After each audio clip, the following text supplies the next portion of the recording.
¿Qué tal? Muy buenas tardes, con el gusto de saludarlo como todos los jueves en una emisión más de su programa Hablemos Derecho, el consultorio jurídico de TV WAC. Su servidor Gerardo Pérez le da la más cordial de las bienvenidas para que nos acompañe a lo largo de esta hora. El tema de esta tarde, la reforma constitucional al artículo 19.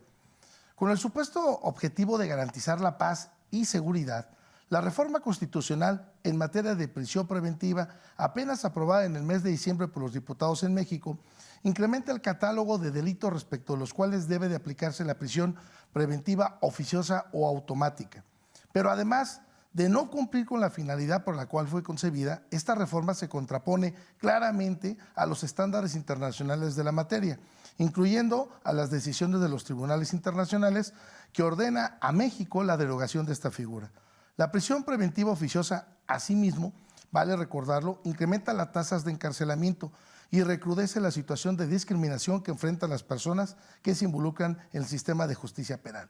El tema de esta tarde, la reforma constitucional al artículo 19. Acompáñenos. Perspectiva. Diálogo.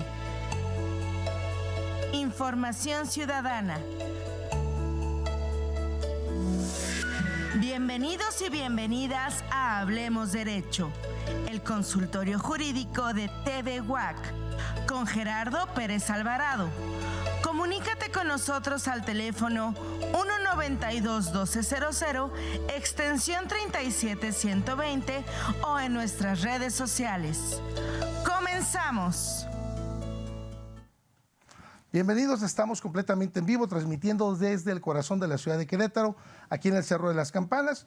Su programa Hablemos Derecho, recuerde usted que es el consultorio jurídico de TV WAC, un espacio dedicado a brindar orientación y conocimiento en temas legales de interés para toda la sociedad y la comunidad, por supuesto, universitaria. Agradezco el favor de su confianza y de su atención y, por supuesto, también quiero agradecer en este momento y un reconocimiento, por supuesto, a nuestro productor Francisco Molgado por su labor que realiza, así como a Viridiana Espinosa en cámaras, cuyo profesionalismo requiere, bueno, pues para que se lleve a cabo también esta transmisión, a Edith Sánchez, Denise Segura y, por supuesto, la grata atención de Yamile Hernández, quien con su dedicación a este proyecto de Hablemos Derecho se hace realidad. Y también le damos la bienvenida hoy a Andrea Rodríguez, que nos va a estar acompañando a lo largo de esta transmisión, dirigiendo las cámaras aquí. Bueno, pues bienvenido. Y quiero agradecer también, por supuesto, el favor de su atención y no menos importante, pues la presencia del maestro Ricardo Cárdenas Gracia. Quiero yo comentarle a usted que si le muestro toda su currícula en los diversos cursos diplomados en los que participa, pues me llevo más de media hora en presentarlo, pero quiero decirle a usted que es licenciado en Derecho por esta máxima casa de estudios, cuenta con estudios de maestría, también por esta máxima casa de estudios, ha sido presidente del Colegio de Abogados Litigantes del Estado de Querétaro y también presidente de la Confederación Nacional de Abogados de México, es decir, ha tenido injerencia en toda la República Mexicana en lo que tiene que ver con el derecho y, por supuesto, cuenta con más de 30 años de ejercicio profesional en el derecho penal. Por lo tanto, es un profesional del derecho penal y tiene todas las cartas credenciales para hablarnos de este tema que es la reforma al artículo 19 constitucional. Maestro Ricardo Cárdenas Gracia, gracias por acompañarnos y, bueno, pues bienvenido. Sí, pues ante todo, como siempre, Gerardo, darle las gracias a mi máxima casa de estudios, a la Universidad Autónoma de Querétaro, que gracias a ella pues tuve la oportunidad de formarme profesionalmente y mi compromiso con la misma pues es indescriptible, Gerardo. Muy orgulloso de estar en tus instalaciones y en ese mismo sentido agradecerte la invitación que me formulas.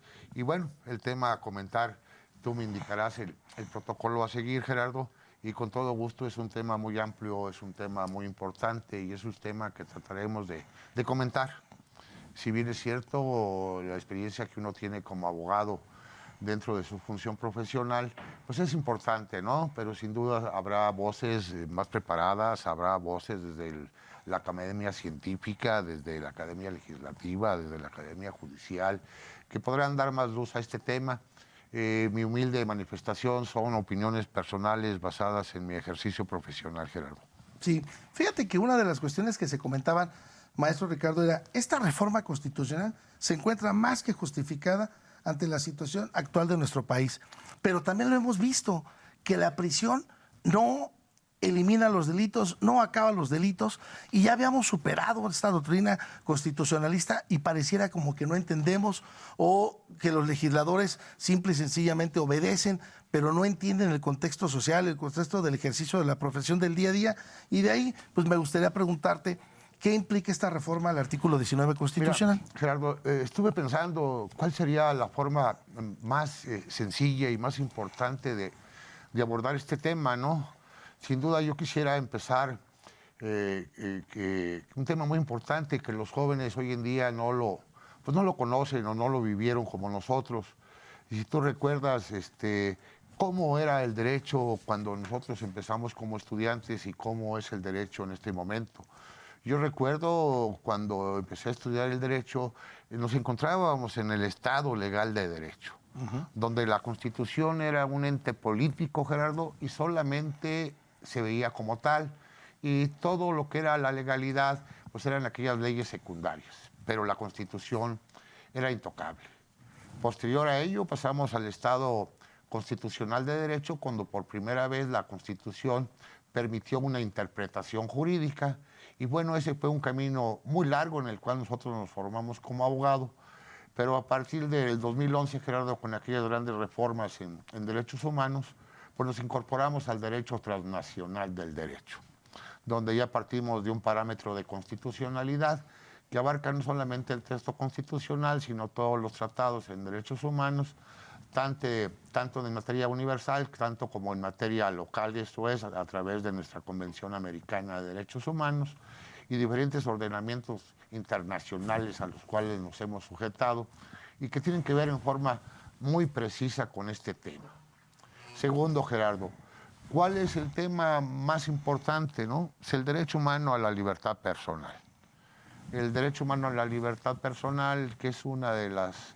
el paradigma de la libertad, porque el derecho humano a la libertad pues implica muchísimas áreas, ¿no? Pero el derecho humano a la libertad personal implica pues el mayor de los derechos que tiene un ciudadano, es un derecho fundamental, Gerardo, el que nos permite la dignidad como seres humanos, el que nos permite poder deambular tranquilamente, poder hacer todas nuestras actividades cotidianas, y cuando ese derecho se vulnera o se restringe por una orden judicial, bueno, ese es el matiz más importante. ¿Qué se requiere para que una persona pueda ser privada de su libertad y estar sujeta a un procedimiento?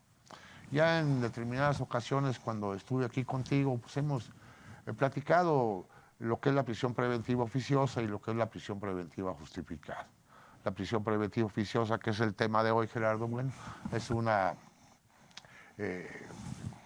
medida cautelar que impone un juzgador, fundando y motivando adecuadamente, pero sin mayor trámite en un debate de discusión. O sea, no hay contradictorio para la imposición de esta medida, en gran diferencia con la prisión preventiva justificada, que sí amerita pues, una discusión y una carga probatoria para las partes, para que el juez pueda decidir de la misma. ¿Qué sería muy importante señalar? Pues constitucionalmente el recorrido que tú lo viviste y que yo lo viví, Gerardo, de aquellas primeras reformas a nuestra Constitución en la materia.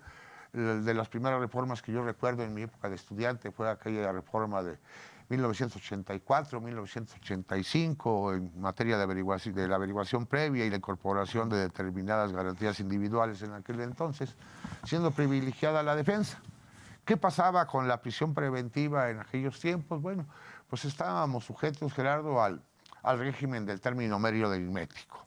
Cuando una conducta ilícita rebasaba el parámetro de 5 años, pues automáticamente te quedabas en prisión.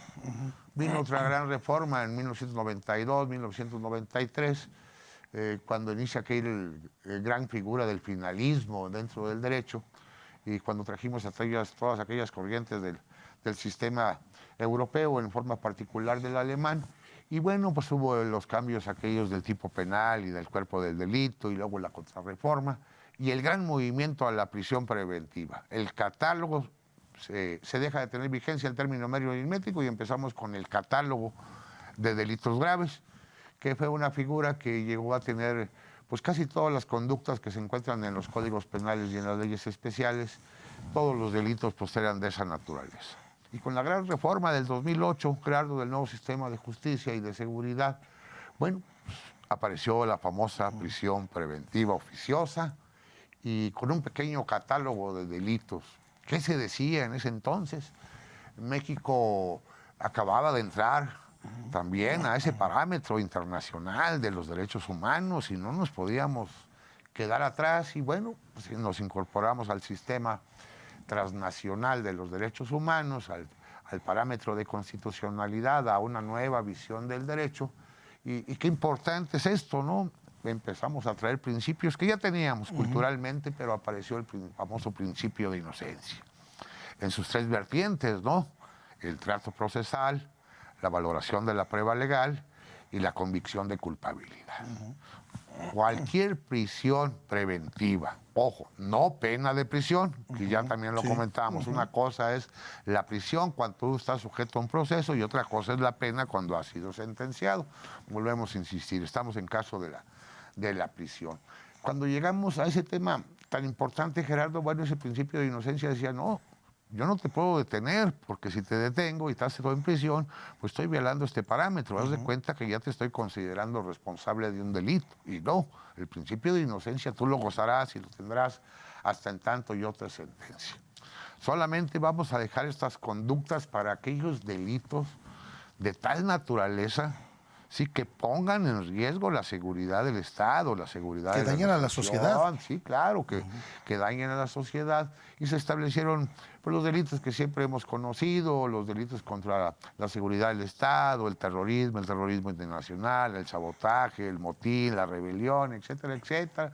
Los delitos contra la salud, los delitos contra las leyes especiales como el de la delincuencia organizada, con aquello en materia de secuestros, en materia de trata de personas. Después fue creciendo el tema de los hidrocarburos, de la Ley Federal de Armas de Fuego y Explosivos, de los delitos fiscales. Bueno, hoy ya estamos en precursores químicos, hoy ya estamos en fentanilo, hoy ya estamos en extorsión, hoy ya estamos en otros delitos del Código Fiscal de la Federación. ¿Comprobantes fiscales? Sí, señor. O sea, esto es una amalgama de delitos que, pues la mayoría de los delitos que se encuentran en el Código Penal y en las leyes especiales que hoy son muchas, Gerardo, sí, cuentan con esa figura oprobiosa de la prisión preventiva oficiosa. Y como tú lo manifestaste, ¿no? Hubo una gran reforma, se reconocieron los principios de inocencia en el texto constitucional, pasamos al parámetro constitucional, pero no entendimos, Gerardo. Inclusive, como tú lo has mencionado en tu introducción, bueno, se resolvieron en la Corte Interamericana dos grandes casos. Tonspansky y otros contra el Estado mexicano y después el de García Rodríguez contra el Estado mexicano, donde la Corte Interamericana de Derechos Humanos determinó que era una figura antidemocrática, violatoria de derechos humanos, oprobiosa, bueno, todos los calificativos. Y todos esperábamos los litigantes, bueno, el mundo jurídico, que íbamos a cambiar. Que ya habíamos llegado, que ya era el momento. Que habíamos tocado fondo. Y una vez estando eso, bueno, pues ¿qué hizo el Estado mexicano con esas sentencias internacionales? Dijo, a ver, Suprema Corte de Justicia, pronúnciate. ¿Y qué dijo la Suprema Corte de Justicia? Hay restricciones al texto constitucional. Lo que esté reglamentado por el texto constitucional no puede intervenir en los derechos humanos. Las sentencias que emita la Corte Internacional no las voy a atacar, y si las atacas, bueno, pues ahí respondo. Otra vez una contradicción al artículo primero, al 133 constitucional. Ya lo vemos gravísimo, bueno, pero ya ves que el Estado mexicano es, voy a utilizar un término nomás por recordar a mi señor padre que decía a mi papá que nunca hay que andar enseñando la oreja, ¿verdad? Entonces firmamos compromisos internacionales y a la hora de que tengamos que cumplirlos, pues no nos alcanza. Y ahorita vamos a entrar al tema de la política criminal, Gerardo, pero este parteaguas es muy importante. ¿Por qué? Porque nos sujetaron a los órganos jurisdiccionales de ejercer ese principio de inocencia. Fíjate que ahí... adelante. ¿Por qué no nos explicamos y por qué entonces todos esos delitos se encuentran nuevamente en el artículo 19 constitucional con esta última reforma del 31 de diciembre? ¿Sí? ¿Por qué, Gerardo? Porque ya una vez entrando a la Constitución no hay figura que las pueda suspender. Si tú revisas, que es uno de los temas, más allá de ese gran catálogo de delitos que te digo, sigue violentando las sentencias de las Cortes Interamericanas, más bien hasta de instrumentos universales de derechos humanos, y me atrevo a decir, bueno, hasta de la misma, de mismos instrumentos internacionales, en el que yo destacaría, bueno, pues el Estatuto de Roma, ¿no? Que es también un instrumento internacional universal, muy importante, que versa también sobre la prisión preventiva, Gerardo. Pero ¿qué pasa, no? ¿Qué pasa? ¿Por qué estamos en este sentido? Pero aún más, como tú lo has manifestado, bueno, el artículo primero constitucional establece ese parámetro de constitucionalidad, ese gran paso de un Estado democrático de derechos humanos sujetado en tratados internacionales y en nuestra propia Constitución. ¿Sí? Y bueno, ese artículo primero establece dos grandes principios de interpretación, Gerardo. La interpretación conforme. ¿Qué quiere decir esto? Que todo el texto constitucional debe ser valorado, estudiado e interpretado conforme a toda la normativa que establece el artículo, la Constitución Política de los Estados Unidos Mexicanos y los tratados internacionales, Gerardo. Ese es uno de los principales elementos de cómo se debe de interpretar la Constitución o los artículos constitucionales. Y el segundo, uno de los principios fundamentales, el principio pro hombre, el cual establece que siempre el derecho y la causa debe estar a favor del ser humano como tal, como garante de esos derechos humanos, Gerardo. Pero si tú observas, y es lo que más me preocupa a mí, es el último párrafo de la reforma al artículo 19 constitucional, que es gravísimo. Dice, Gerardo, para la interpretación y aplicación de las normas previstas en este párrafo, me refiero al segundo párrafo del artículo 19 constitucional, los órganos del Estado, no solamente los jurisdiccionales, todos los órganos del Estado deberán atender a su literalidad. Fíjate nada más, quedando prohibida cualquier interpretación análoga o extensiva de la indicada. ¿Qué quiere decir esto, Gerardo? Que entonces este artículo en particular no permite ningún tipo de interpretación. ¿Sí? ¿Cuántos tipos de interpretación ha estado a través de nuestra legislación? Pues muchos, el gramatical, el ontológico. Bueno, la Corte estableció una infinidad el sistemático, el histórico, el legislativo, el teleológico, el evolutivo. Bueno, la Corte interpretó la Constitución, ¿con qué sentido? Pues con de proteger el principio de conformidad constitucional y el prohombre, ¿no? Ahora, incluso analizando las circunstancias particulares del caso, de la persona. Ningún órgano del Estado puede interpretar esto. ¿Qué quiere decir? A rajatabla. Y como está en la Constitución y no permite ningún tipo de interpretación, pues adiós a cualquier intento de defensa, por poder variar esa figura. Sí, ¿qué va a llevar a cabo esto? Bueno, pues que, como tú bien lo has manifestado, ¿qué vamos a hacer los abogados?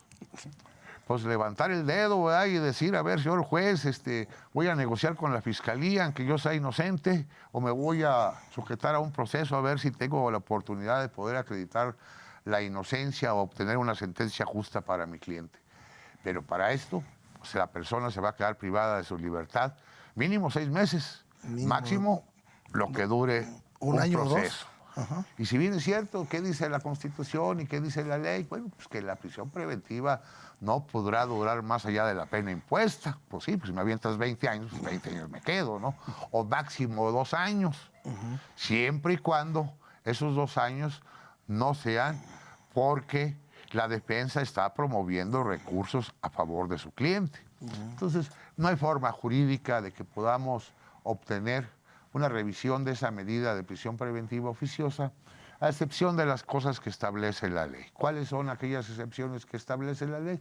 Posible acuerdo entre las partes siempre y cuando el delito así lo permita. También. Que va a estar difícil que lo Porque permita el si delito. volvemos otra vez por con la este penalidad punto, del delito, exacto, por las circunstancias. O que tú estés seas una persona mayor de 70 años, Gerardo, y que estés ya muriéndote, en riesgo de muerte. Porque si tienes una enfermedad que sea grave o degenerativa, pues habrá que trabajarla, la verdad, pero te vas a quedar en la cárcel, Gerardo, pues durante que dure todo el proceso, sin que los abogados, por más esfuerzo que hagamos, por más intentos de hacer valer todos los instrumentos internacionales, por hacer valer todas las mismas formas de interpretación que prevé nuestro texto constitucional y el parámetro de constitucionalidad, pues este artículo nos cierra la puerta en una forma increíble.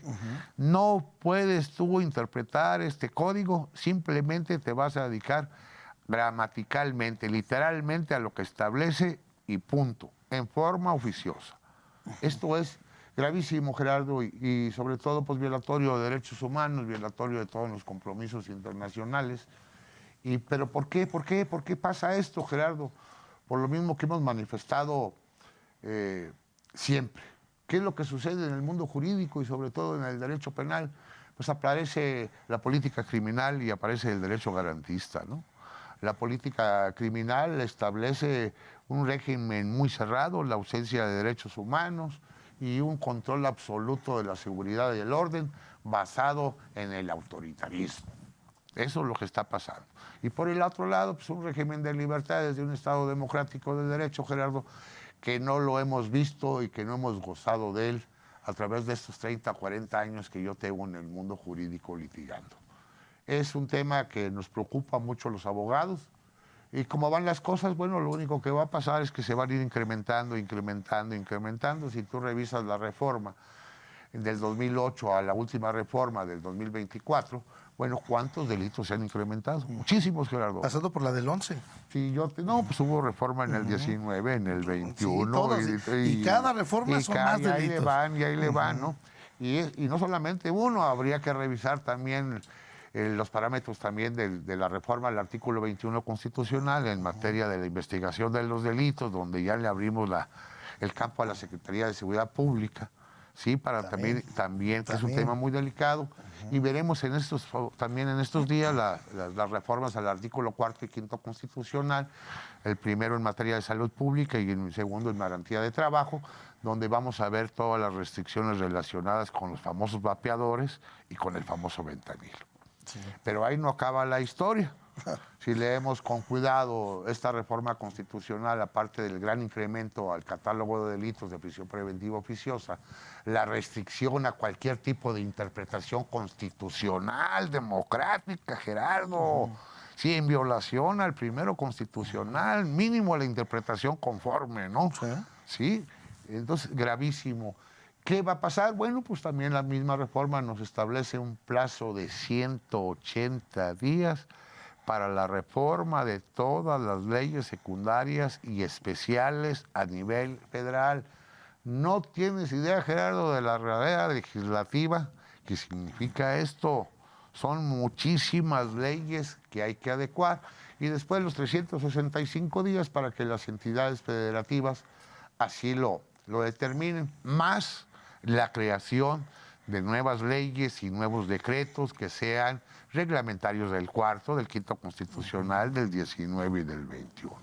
O sea que nos espera un largo camino y a los abogados pues no nos han dejado descansar en los últimos 20 años, seguiremos estudiando y todos los días hay algo nuevo, pero hay que verlo con una perspectiva histórica y quisiera terminar con este gran tema, Gerardo, que cuando vemos estos temas pensamos que es única y exclusivamente el tema de la prisión preventiva. No, Gerardo, es un sistema de justicia.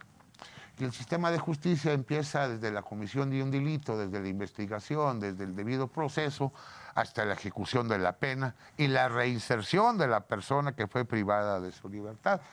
Y el tema, vamos a tener grandes problemas también con el tema del sistema penitenciario. ¿Qué vamos a hacer? En Querétaro tenemos más de 2,000 personas privadas de su libertad, de las cuales el 80% son de prisión preventiva, ya sea oficiosa, ya sea justificada. El tema de la reinserción pues, es un tema que siempre hemos platicado, Gerardo, donde una persona que sale después a la calle a buscar trabajo con esa carta de antecedentes penales, pues no lo van a contratar. Y todas las consecuencias personales y profesionales que puede tener una persona cuando tiene un conflicto con la ley penal. El tema es gravísimo, Gerardo, y bueno, ¿qué vamos a hacer, no? Yo no he escuchado a las grandes autoridades en materia jurisdiccional pronunciarse, ¿no? Estamos muy ocupados ahorita con la reforma judicial y la forma de elección de jueces. Las universidades, desconozco cuál sea su ámbito de aplicación en este tema. Los grandes institutos científicos del derecho no se han pronunciado abiertamente. La comunidad internacional, ¿cómo nos verá, Gerardo? ¿Como salvajes? Sí.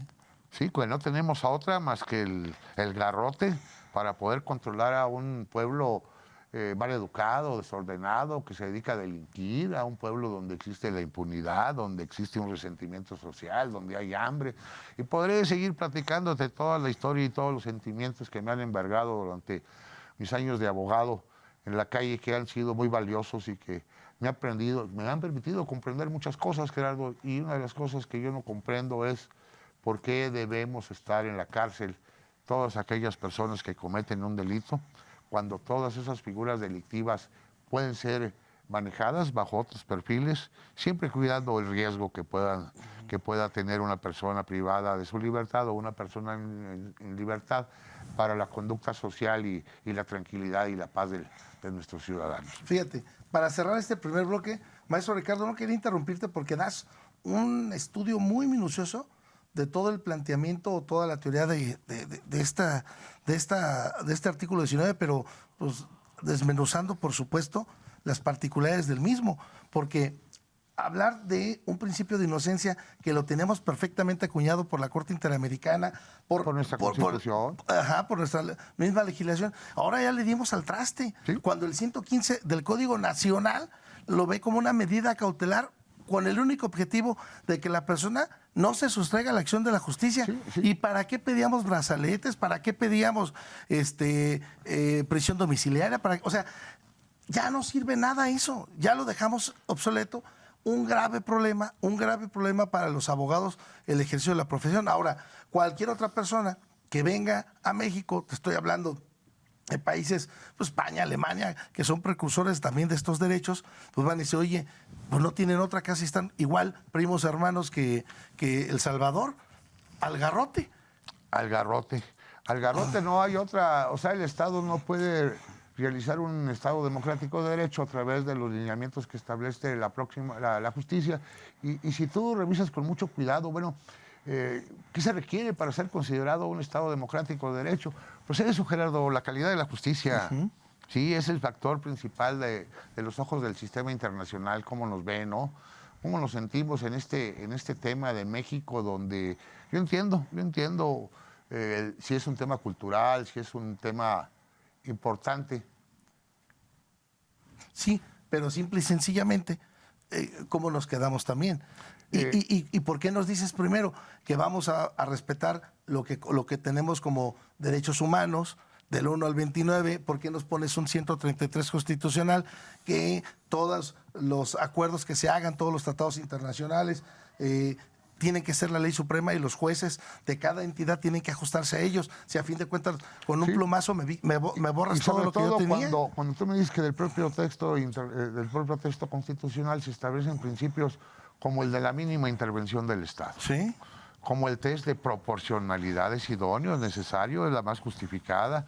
O sea, todas esas circunstancias, todos esos principios que están en el texto constitucional y en el parámetro de los derechos humanos, pues no pueden ser interpretados conforme a nuestro texto constitucional, porque el artículo 19 nos lo prohíbe, ¿no? Entonces, la cerrazón es grandísima.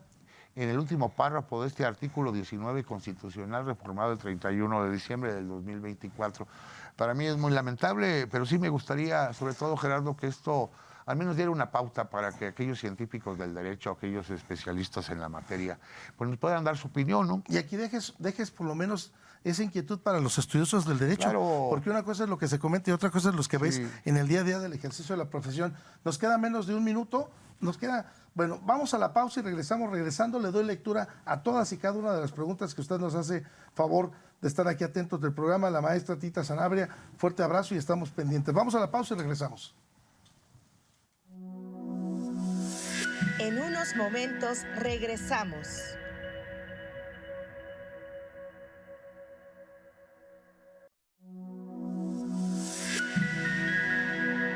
Continuamos.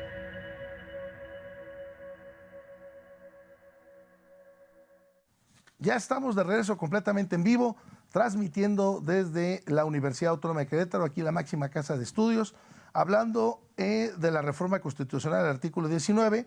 Nos acompaña el maestro Ricardo Cárdenas Gracia. Y como lo comentaba antes de irnos a la pausa, darle lectura a todas y cada una de las preguntas que usted atinadamente nos hace y amablemente nos hace, y agradecer el favor de su atención, que ese es el objetivo de este programa, brindar y tratar de brindar disipar las dudas en todos los temas legales de interés para la sociedad y para la comunidad universitaria. No sea Ari, David nos dice hola, pues bueno, muy buenas tardes. MA, Luisa nos dice, ¿qué delitos son los que ameritan prisión preventiva oficiosa? Pues ya se sumaron un catálogo más amplio, ¿no? Vamos a tratar de hacerlo lo mejor que se pueda, Gerardo. Mira, la regulación de la prisión preventiva oficiosa y el catálogo de delitos lo encontramos en el artículo 19 constitucional. Ahorita voy a platicar la evolución más o menos del crecimiento de este catálogo de delitos y la ley secundaria, que es el Código Nacional de Procedimientos Penales, en su artículo 167, establece los casos y las condiciones. Primero, el único que puede solicitar la prisión preventiva oficiosa justificada o el arraigo domiciliario, Gerardo, estas dos figuras, será solamente el Ministerio Público. La víctima y ofendida del delito no lo puede hacer en forma directa, sino a través de su representante legal. ¿Cuáles son aquellos delitos de prisión preventiva oficiosa? Ahorita los vamos a mencionar. Y adelantándome un poquito a las posibles preguntas que se puedan formular, Gerardo, pues ya platicamos, ¿no? ¿Cuál ha sido la evolución del artículo 19? Sí, primero el término medio aritmético de la pena, después el catálogo de delitos graves y hoy entramos al tema de la prisión preventiva oficiosa. ¿Y cuáles fueron los delitos que en un principio formaron parte de este gran catálogo, no? Bueno, pues ahí les van por señalarlos algunos, ¿no? El homicidio doloso, el genocidio, la violación, la traición a la patria, el espionaje, el terrorismo, el sabotaje, todas aquellas personas que participen intelectualmente en estos delitos.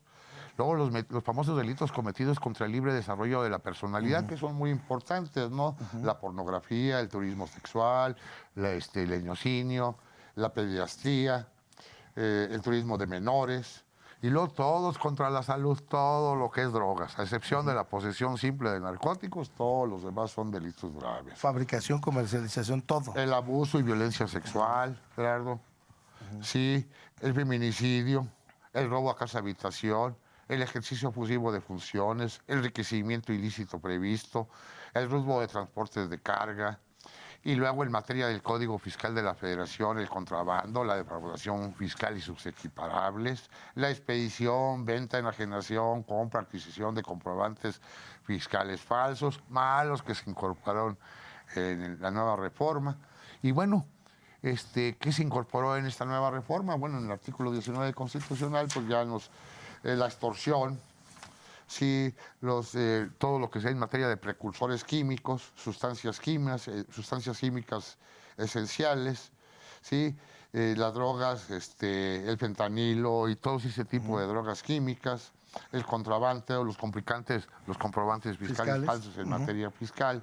Y bueno, esos son los últimos 4 que incorporamos. Pero fíjate que ahí nada más de paréntesis, porque lo delicado de esto, como tú lo comentabas en el primer bloque, no amerita interpretación, maestro. No. Entonces imagínate, ya no me importa de cuánto es tu factura. Y por ejemplo, cuando la Constitución habla, por ponerte un ejemplo, delitos contra la salud, no me ha dicho cuáles.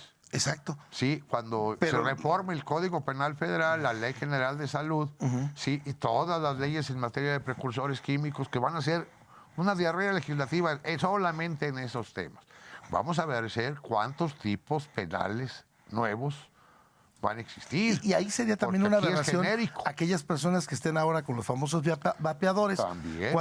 Y que me digas que los vas a detener por un delito. Vamos a ver la reforma reglamentaria al artículo 4 constitucional en materia de vapeadores, al artículo 5 constitucional en materia de libertad del trabajo. Entonces, este catálogo va creciendo, no solamente los que estamos viendo aquí, porque aquí estamos viendo títulos o capítulos de la ley. Falta desmenuzar todo, y para eso tendrán 180 días o 365 días las entidades federativas, Gerardo. Bueno, pues espero, MA, que podamos haber solucionado, MA Luisa, sus dudas o inquietudes, porque luego también nos comentan cuánto tiempo puede durar la prisión preventiva oficiosa. Bueno, ya lo comentamos, que máximo la duración de la pena, que es una cuestión que a veces, muchas veces yo no he entendido, a excepción de que la pena pues sea de 6 meses, ¿verdad?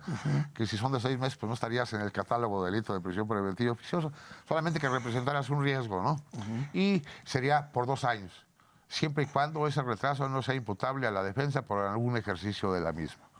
Nos comenta Lau Juárez, entonces, ¿quién puede presentar la prisión preventiva oficiosa? Se solicita a través de la figura del Ministerio Público, pero si el Ministerio Público no lo hace, el juez de oficio así lo hará. Y lo tiene que ver porque es ya un mandato Y no constitucional. solamente el juez, si usted observa con delicadeza, por eso lo comenté aquí con Gerardo, habla de los órganos del Estado. Sí. No solamente los jueces, sino el Ministerio Público, las policías y cualquier otra autoridad está impedida, Gerardo. Bueno, ya sería una Hacer contradicción que fuera interpretación. el defensor de oficio, ¿estás de acuerdo? Hay casos, ¿no? Hay Pero casos. bueno. Y mira, y ya nomás para que quede el tema, pero también, fíjate, la contradicción, como tú lo dices, también el Ministerio Público en un delito de prisión preventiva oficiosa puede solicitar que no se aplique. ¿Sí me entiendes?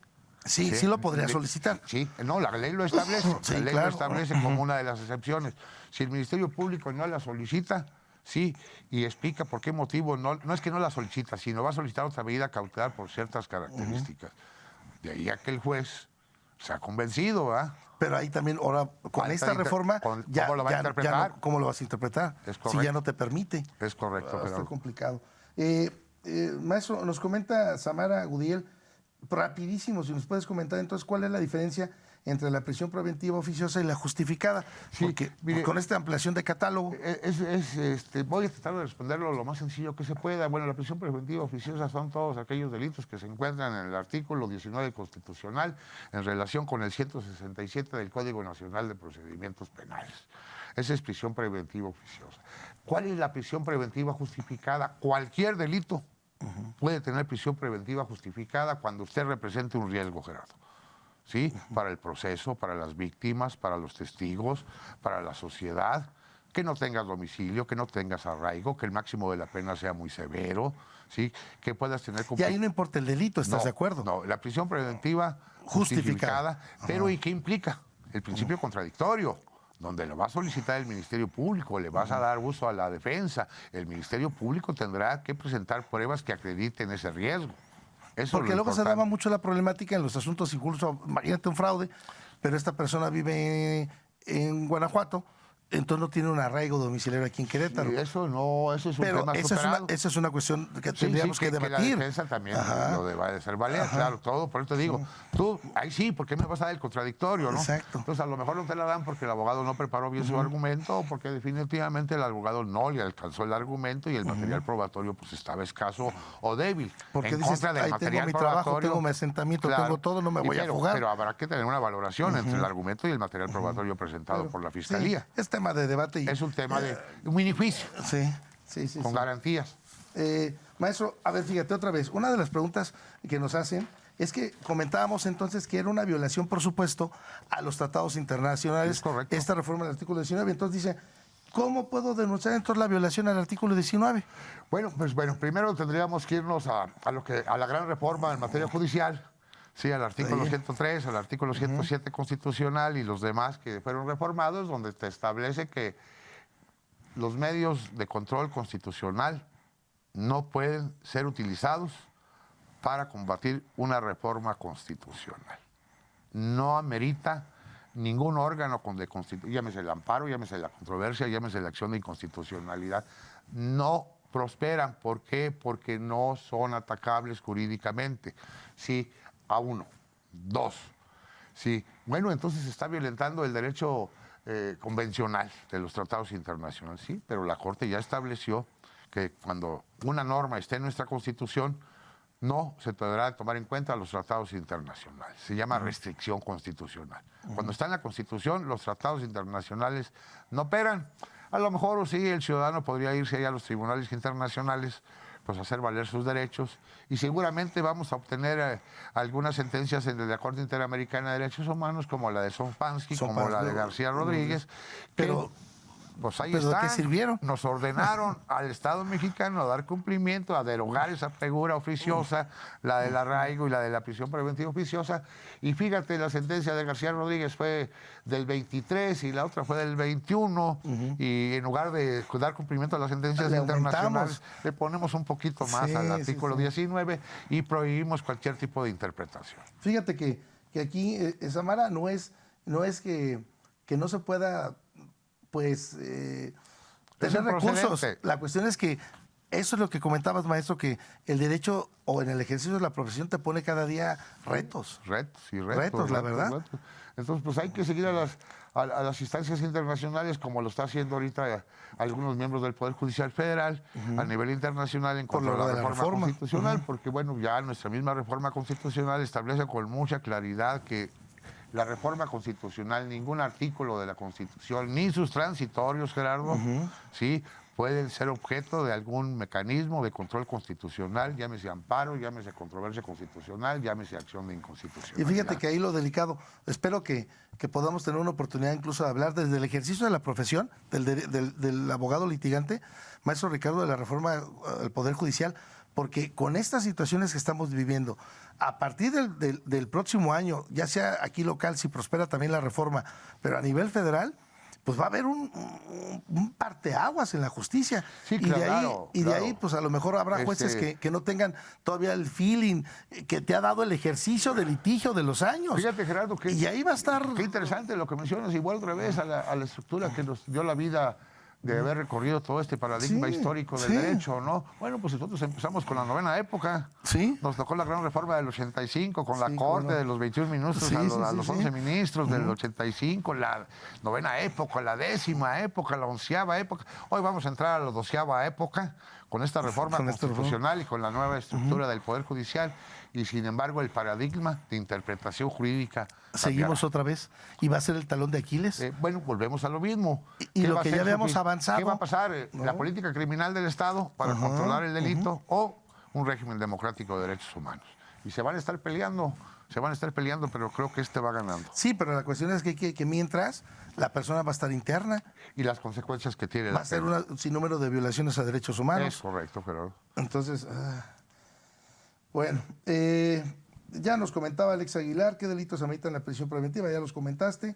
David Steve, ¿cómo protege el artículo 19 de todos los derechos humanos de las personas detenidas? Pues... Bueno, es que lo volvemos a platicar, estamos hablando de todo un sistema de justicia, ¿no?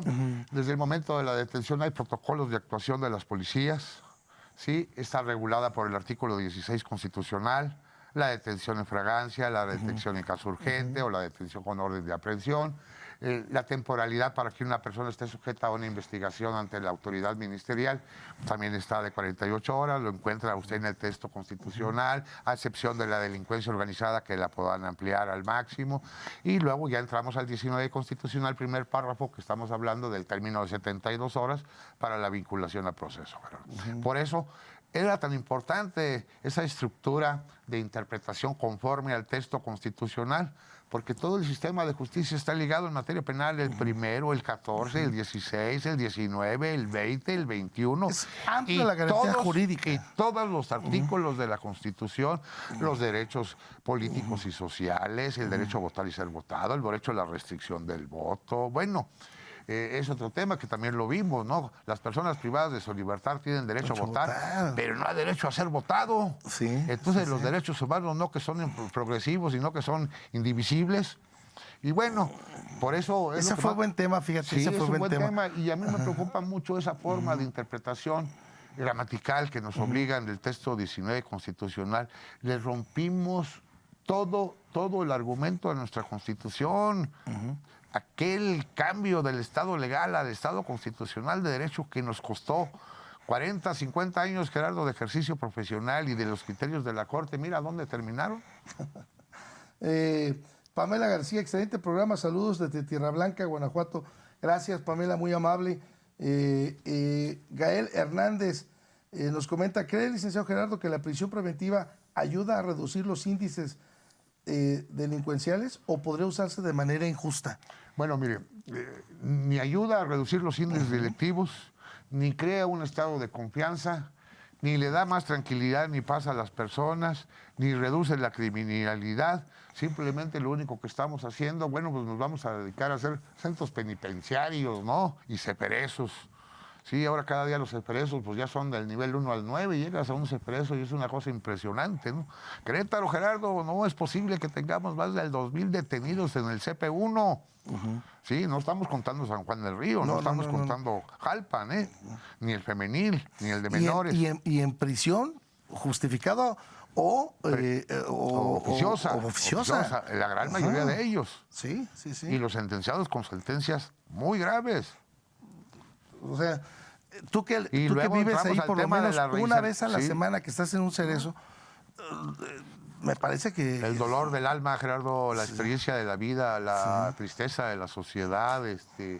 Te juro que los abogados que andamos en el ejercicio profesional somos un termómetro social. Sí, cómo no. Cómo no, porque además eso no es todo, sino las personas que ya estén condenados con más de 50 años. Pues imagínate. Y luego la pérdida de la oportunidad de perspectiva de vida cuando sales, nula, por el hecho de haber estado aunque privado. hayas quedado 15 o 20 años. Aunque salgas absuelto. Sí, no, bueno, ya.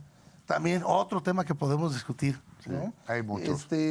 A Juarismi Valente pregunta, ¿cómo puede el sistema de justicia mexicano justificar la ampliación de la prisión preventiva oficiosa frente a las sentencias de organismos internacionales que exigen su eliminación sin comprometer la legitimidad del Estado en el cumplimiento de los derechos humanos? Pues de alguna manera ya lo comentaste. Muy sencillo, incorporar todos los delitos al texto constitucional y aplicar la tesis de la restricción constitucional. Sí. Y otra vez volvemos a lo mismo. Y no hay interpretación. Exacto, punto. No hay interpretación, aun y cuando lleguemos otra vez a que nos queda perfectamente claro que es una violación a los derechos humanos, claro, una violación al Estado principio de democrático inocencia. de derecho. Punto. ¿No? Alma Vega, ¿creen que en algún futuro debería existir la lista de delitos que merecen prisión preventiva oficiosa y si esto ayudaría a reducir la estadística de delitos dentro del país? Ya la contestamos, ¿no? Nosotros consideramos que no. ¿Qué tan seguro es privatizar los derechos humanos de las cárceles de México? Bueno, yo creo que más bien la pregunta es si es correcto privatizar. Si es correcto privatizarlos. Pues si hay una estructura sólida y que pueda En Estados Unidos funciona así. Claro. Aquí también funcionó en el tiempo de Calderón. De Calderón, muchos de los prisioneros. Algunos ceferezos eran privados. Eran privados, pero bueno, es un tema delicado, es un tema de mucho control, que si un Estado democrático puede tener la confianza a un privado de realizar esa función administrativa como carcelero, no se les olvide. Conforme también a la reforma constitucional del 2008, existe un juez de ejecución de sanciones. Sí. La persona privada de su libertad está a disposición del juez de ejecución de sanciones. El director del Centro de Reinserción Social simplemente es el custodio, el vigilante, que no se le violenten sus derechos humanos al internos y que mantenga el orden dentro del sistema penitenciario. O sea, es el carcelero, para que tú me entiendas, Gerardo. Tenemos un sinnúmero de preguntas, siguen llegando. Maestro, verdaderamente es un tema muy interesante. Nos pregunta Celina, Ángel Rodrigo, Mariana Morales, otra vez Celina, Irving López, César Martínez, Fátima Ixel, Diego Mejía. Si no alcanzo a darle lectura a todas sus preguntas, créame que les hacemos, vamos a responderle a través aquí de la misma página. Voy a pedirle al maestro Ricardo, él no está muy apasionado de la tecnología, pero pues le voy a compartir el video para que también me ayude a contestar las preguntas. Dice, y agradecer el favor de su atención, por supuesto, maestro Ricardo, pues sin la aportación de ellos en sus preguntas, pues no somos nada tampoco para disiparlas. Sí, porque muchas veces uno piensa que explica o que aclara explica bien, y pero no aclara ni explica nada. Dice Celina, ¿qué acciones esperan por parte de las autoridades mexicanas ante las críticas por los diversos sectores de la sociedad civil y organismos internacionales que han calificado la reforma de la prisión preventiva como un retroceso en materia de derechos humanos. Ya lo comentaste. Ya lo comentábamos. Pero, pues, lamentable. Lamentable, pero yo creo que sí, que todos los foros académicos, que todos los foros universitarios, que todos los foros científicos, que los abogados nos dediquemos a hacer presión, a que se nos escuche, a que se nos oiga. Y bueno, tarde que temprano viviremos en un estado de felicidad, Gerardo, que nos permita a todos vivir con armonía, con cordialidad, con respeto a los derechos humanos de todos. Y que pues ya no existan delincuentes en nuestra sociedad, ¿verdad? O que estas nuevas generaciones puedan ocupar un cargo de diputados, senadores y Claro, que ahí puedan modificar otra vez la ley para hacer respetar estas acciones. ¿Qué hacemos? Bueno, pues a la hora de votar y ejercer su régimen democrático, bueno, pues ahí está una posible solución. Que esto no se malinterprete, Gerardo, porque yo soy de izquierda. De una vez lo manifiesto para que no haya malos entendidos. Oye, dice Irving López, ¿qué impacto tiene la reforma a los tratados internacionales de que forma parte México en materia de derechos humanos? Pues es que se dice bien bonito y los tenemos. Forma parte del parámetro constitucional, o sea, es ley. Sí. Es ley. Pero pues, ahí está la restricción constitucional. ¿Qué te dices? Sí, los pelos siempre y cuando no estén no me afectes a mí la restricción constitucional. Sí. Pero bueno, César Martínez, profesor, ¿cree que los jueces tienen suficiente libertad para evaluar el caso a caso o están atados a los delitos que exigen prisión preventiva oficiosa? Vuelvo a insistir, están atados con la reforma al segundo párrafo del 19. No hay forma de interpretación más que la gramatical. Sí. Bueno, nos queda un minutito. Fátima Ixel, profesor, ¿cómo se relaciona el artículo 19 con la Declaración Universal de los Derechos Humanos? Diego, desde el punto de vista, ¿cómo cree que la reforma del artículo 19 de la Constitución afecta el correcto ejercicio de la justicia y las garantías y los derechos humanos? Pues de alguna manera van encaminadas, maestro Ricardo, con lo que hemos venido caminando. Es muy lamentable lo que está pasando y más cómo lo plantean los diputados de que no tiene interpretación alguna. Punto. Sí, sobre todo que iniciamos un gran camino al régimen democrático, Gerardo, en el 2008 y 10 años después seguimos, pero para el revés. Para el retroceso. Muy bien, gracias, le agradezco el favor de su atención y recuerde que nos vemos o tenemos una cita usted y nosotros el próximo jueves en una emisión más de su programa Hablemos Derecho. Gracias, maestro Ricardo. Muchas gracias a usted y a mi Universidad Autónoma de Querétaro y todo el equipo de producción que nos apoyó en este programa. Gracias.